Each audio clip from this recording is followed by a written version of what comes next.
Magandang hapon po. Ito po ang resulta ng Lotto Draw ng 2 p.m.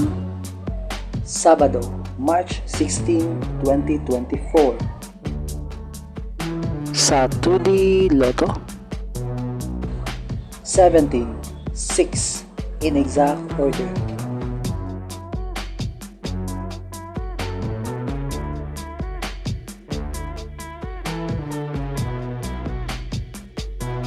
Sa 3D Lotto, 5, 9, 8 in exact order.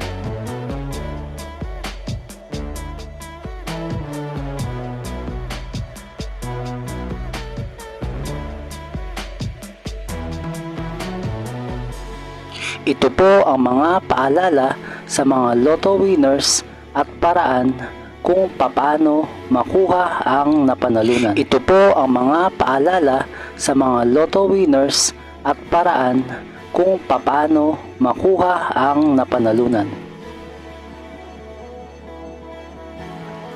Ito po ang estimated jackpot prices para sa mga susunod na Lotto draws.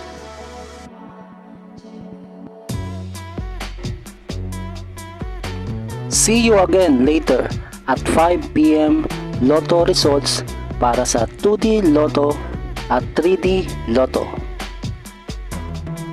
Kung nagustuhan mo ang video ito, please like, share at isubscribe mo na yan para lagi ka updated sa mga bagong Lotto results ngayon. Thank you for watching this 2 p.m. Lotto results.